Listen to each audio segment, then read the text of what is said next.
Both of you incompetents need to vanish from the headquarters immediately. It's an urgent transfer. Apparently, they're understaffed over there and things are getting pretty bad. Chuck, the department head, sneered as he ordered the transfer. What the heck? This is just harassment in the form of an emergency demotion. But next to me, George, my junior colleague, didn't seem to mind. Working at the Dream headquarters was fulfilling, but Chick's harassment was unbearable. Day after day, only George and I were forced into pointless overtime. If we got along with any employees, he'd harass them too. Naturally, we ended up isolated within the company due to Chuck. There were even times when we couldn't see company-wide emails, all thanks to Chuck's harassment. Our computers were the only ones set to trash internal emails automatically. I just couldn't deal with this anymore. Just when I was fed up with this ridiculous boss, comes this absurd emergency demotion. Goodbye, useless employees. It'll be refreshing not having you around, Chuck said with a sleazy smile as he saw us off. Yes, we'll do our best at the new location, George replied with a broad salesman's smile. Yeah, good riddance to him, and I'm glad to have a fresh start at a new place. In my heart, I was responding the same way to Chuck. My name is Joe. I've been working at this car manufacturer for 5 years. But now, I've been happily demoted. The reason was that I stood up for George, who was desperately enduring Chick's bullying. The moment I defended him, I too was branded as an incompetent employee and suffered Chick's harassment alongside George. But this demotion means a goodbye to Chuck, which feels refreshing. George and I were assigned to manage a small dealership in a remote town, but this place is dirtier than I expected. This area's been declining, and we hardly get any customers. That's what Dan, a longtime salesperson here, said. The previous manager apparently neglected the store's maintenance and was terrible at customer service. That was apparently because the previous manager lost motivation due to the lack of customers. Got it, so let's start with cleaning up the place. George, you start with the windows. Yes, boss. Are we starting right now? Notice something, act immediately. This is the secret to winning over customers. With a smile, I said this to a surprised Dan and we began cleaning. While cleaning, we decided to also quickly check the scattered documents and the condition of the cars on display. That's when I stumbled upon a little treasure. I decided to ask Dan about this find.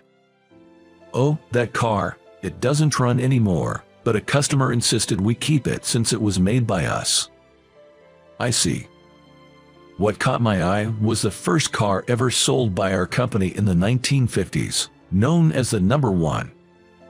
It's a battered old car, but any retro car enthusiast would be thrilled to see it. Boss, it'd be fun to get this running again, wouldn't it? Indeed. Shall we try fixing it? But to fix it, the engine's ruined, right? Besides, we can't put our budget into a wrecked car like this. Don't worry about it. I'll handle the costs with my savings. Leave it to me. Believe it or not, I'm actually a certified auto mechanic. I'm quite the car enthusiast. Back when I was at the headquarters, I tried restoring vintage cars several times. Well then, first things first, let's search the internet for someone who has an engine. Worst case, we might have to build the parts from scratch. If it comes to that, we're out of our depth. No worries. When the time comes, we'll have some help. Yes, right. George grinned at my words. Help. Do you know someone else who's an expert on cars? Dan looked puzzled, and I smiled confidently. A few days later, we received a call from an unexpected person. I'm sorry to bother you, but is Joe there? What? CEO. Why are you calling our store? Dan was so surprised that he stood up with the receiver still in his hand. I just need to ask Joe something. Yes, I'll pass the phone to him. Dan quickly handed me the phone. I cheerfully accepted the call. Hello, Joe speaking. I never expected a call from you, Heath. I was surprised by that internet post. To think you're restoring our company's first car, but to find that its parts, even if just the exterior, still existed. Yes, it was quite a shock. The engine is preserved at the headquarters, but restoring it is nearly impossible without the blueprints or molds for the other parts. So, is the number one at your branch in good condition, aside from the engine? Quite a few parts are corroded, but if we remove the rust, we might just manage. Though, we'll have to estimate and restore the parts that are beyond repair. Understood. Then it's settled. We'll allocate a budget at the headquarters and restore that number one car. It was produced in limited numbers and we don't even have an original in our company. Thank you. I'll be waiting for the good news then. Don't worry, leave it to me. I hung up the phone after finishing the call with Keith, the CEO. Looks like our powerful ally is already making moves. Dan looked at me in surprise. Keith was the ally. Wait, Joe, who exactly is he? We're nothing special. Back at headquarters, we've worked on restoring vintage cars a few times. The CEO himself got involved in those projects. George said what I wanted to say. I get it now. You intentionally called for the restoration of that car on the internet to draw attention from headquarters. Exactly. There were more enthusiasts than I expected. We even made a bit of a buzz on social media. George proudly showed Dan the phone screen.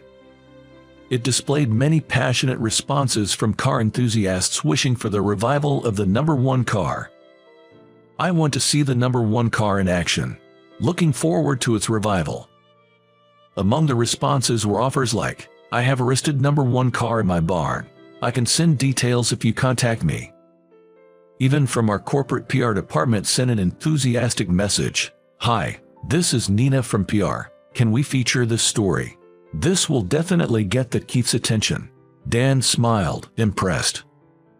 But why did headquarters demote talented folks like George and Joe? It's a loss for our company to transfer people who can contribute so much. Well, there was someone at headquarters who held a grudge against Joe. We actually welcomed the demotion to get away from that guy. Really? Dan looked puzzled by our words. But Dan, can you contact the original owner of this number one car? We need to check with them before we start fixing it. Understood. I'll look into it. Also, if you have a list of customers, I'd like to review it. If things go well, we'll want to showcase this to them. Sure thing. Saying that, Dan brought over a thick bundle of documents. Seeing it, I was truly astonished. Isn't the customer information digitized? Or is this just a backup in case something happens? I'm sorry. This is our customer information. I'm not good with computers. That's a problem. My apologies. Then, let's hire an office assistant who's good with computers. Work with them to digitize these documents. And let's make it a rule to clean the office for 30 minutes every day. It won't happen overnight, but we'll get there bit by bit. Got it. I'll contact the job center right away about hiring an office assistant. Thus, we started working on digitizing information and cleaning the store, alongside the restoration of the number one car. A few days later, we welcomed a new team member. I'm Mia. Pleased to meet you. The office assistant we hired was a recent college graduate. She's quite a beauty. Affected by the recession, it seems she's had trouble finding a job. Now, she's returned to her hometown and is doing part-time work and helping out at home. It really gets you down. Even after graduating from college, finding a job is so tough these days. While voicing her complaints, she and Dan were busy entering customer information into the computer. You type really fast, Dan commented. She laughed and replied, well, you can try a thesis in college without being able to use a computer. Thanks to the arrival of this efficient young woman, the workplace suddenly seemed more vibrant. Within about 3 days, all the customer information was entered into the computer, making it easy to access any client's personal details. In her spare time, she even helped clean, and the once dirty store was now spotlessly clean. However, It's been a while since we've heard about the number one car's engine from headquarters, George mused. Yeah, it's been 2 weeks since Keith's call, I replied. Should we contact them to check? Yeah, let's get in touch with Keith directly. Directly to the CEO. Mia stopped typing and looked up in surprise. I suspect someone might be deliberately delaying our communications as a form of harassment. There's a troublesome guy back at headquarters who seems to be trying to set us up. Our former department at headquarters was also responsible for managing and maintaining the car display area. All the items on display were under the management of the same department. Probably, that annoying Chuck was interfering, causing the delay in the engine's arrival. But this project should have been authorized by Keith. We might need to give him a piece of our mind. George and I were calling it Keith. Joe, I haven't heard from you in a while. What's up? Sorry, Keith. The engine for the number one car from our old department hasn't arrived yet. It might be quicker to inquire directly with the department than through me. Actually, we've been experiencing harassment in that department. What? I explained to Keith all the harassment we faced from Chuck in our department. I was under the impression that your transfer to the regional store was your own request to liven up the branch. We didn't want to cause any trouble, so we kept quiet about Chuck's harassment. But when he starts interfering with a project directly approved by you, that's a different story. We're not generous enough to tolerate someone who harms the company's interests just to harass others. Understood. I'll have a word with him personally. Is that all right with you? Thank you very much. I was eagerly responding to Keith. The fallout was as expected. Joe, what did you tell Keith? Why do I have to be demoted now? Chuck called in a rage. It seems my talk with Keith about Chuck's harassment led to the discovery of his mistreatment of other employees too. HR took action, and it seems Chuck was demoted as a result. No, what are you talking about, Chuck? I don't know anything about it. I had simply told Keith the whole truth. This was Chuck's own doing. It's none of my concern. Please, ask Keith to reconsider. Sorry, we're busy over here too. With that, I hung up on Chuck. In front of us, the number one car with its engine installed was about to move. Dan was the driver. Go for it, Dan. Mia cheered him on. Dan waved at Mia through the windshield and slowly started the car. Wow, it's actually moving.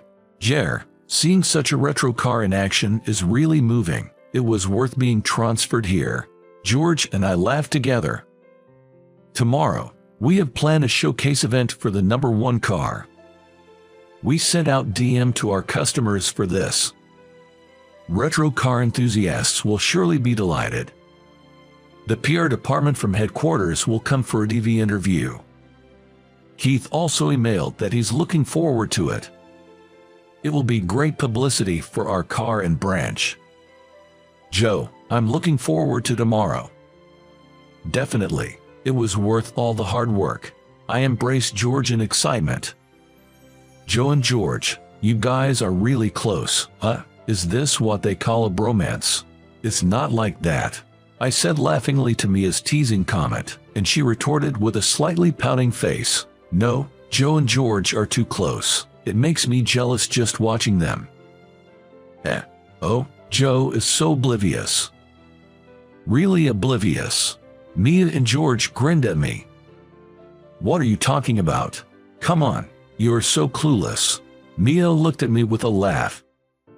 Little did I know, she would confess her feelings to me later. Since being transferred, I've been having more fun than ever. Everything turned out just fine in the end.